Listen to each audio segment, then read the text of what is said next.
All right, great, good. Yeah, congratulations on the nomination. Thank you. That means a lot. Your life has changed dramatically in the last 3 years, and then particularly in these last couple 3 months. No doubt. Okay, Yeah, not lying. It has been a big difference. What's it mean to you, especially these last 2-3 months of your life? It is a good reward for the patience of being in a maximum security penitentiary.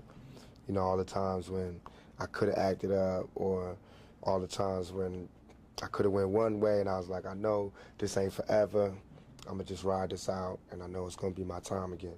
And now it is my time again, and I appreciate everybody that wrote me letters, telling me to be patient and wait, everybody that, you know, helped me to see that, you know, as long as you got your faith, you know, you can ride anything. There's nothing too scary where I'm gonna just give up, you know what I mean? I've seen hell and everything after it, so.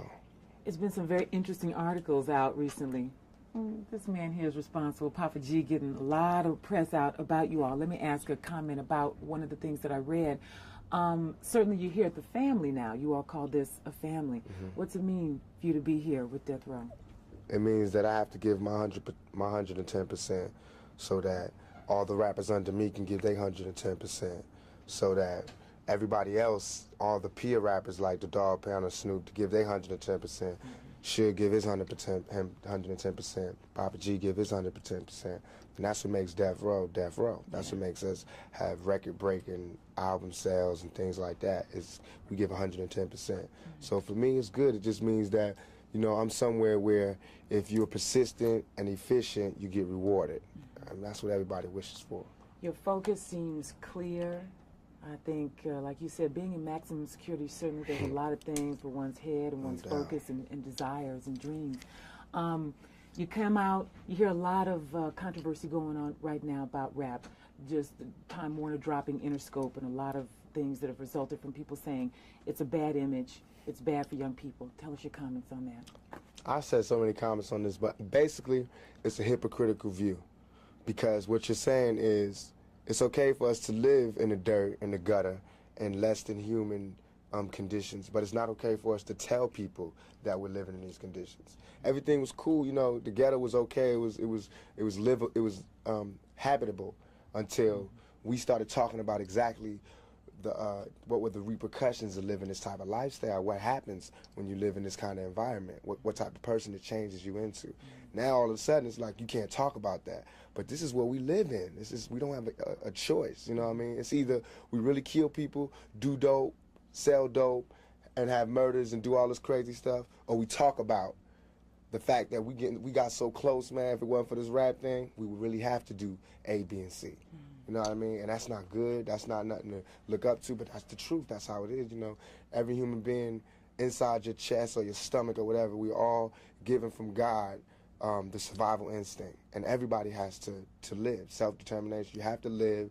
You have to be able to live and survive and live like a human being, not like an animal. So whatever it takes to live like that is what happens, whatever it takes. If you put Bob Dole in those conditions, he would do the same thing. So would C. Dolores Tucker. If she wasn't so rich, she didn't have the pearls, and she didn't have the NAACP backing her up, and all these conventions and coalitions backing up, and she was by herself, and she was on welfare, she would love our music, because she would know what this music breeds. She would know where we from, what we talking about. But from where she at, she can't understand and not understand where they coming from, because now that I got money, it's hard for me to hear a lot of the stuff that we got to listen to. But I can't be a hypocrite, though. I got to understand it's only a few dollars that's keeping me from being that right there. Image is everything. Papa G is taking good care of you guys, you know. Tell me what it means to have George Pryce behind you all, out there in terms of publicity, really getting the word out, and the truth, as you all want to speak it. What does that mean to you? I think that, along with the other artists on Death Row, Snoop, Dog Pound, Trey, everybody, Nate, we're all outstanding in our field. And I think that Suge, in terms of being a manager, CEO, he's outstanding in his field. I think that Papa G is just keeping that tradition along by being outstanding in the field of publicity and getting the things that we have in our head to the heads of millions of people and letting them see what we see and look at it how we want them to look at it. You know what I mean? Like the vibe cover, that's how we feel, like a mob, like a family. You know, we want people to see that. Not mob like guns and things, but mob like family. Like you say to do this, we do this. And like with the New York Times cover, that's like the ghetto coming home picture, you know what I mean, with the cash and all of that. Every time somebody come out of jail, they got to take those kind of pictures. They got to get their humanity back from all the days they had to bend over and have some man looking in they, you know what I mean, for all the times they had to strip naked, for all the times they had to cut their visit short and couldn't hold their girl and couldn't kiss their girl. Now you get to floss like that, you know what I mean. Now you get to act like that. And it's not because I'm going nanny to other people. It's because I'm doing this for the guards, you know, for the people who thought I was guilty, for everything, for all the people who didn't believe that it could come to this point. I mean, look, they could shoot me 5 times, call me a rapist, and throw me in jail, and I'm going to bounce back. I'm not going to give up. You know what I mean? That shows the resilience of a young black man.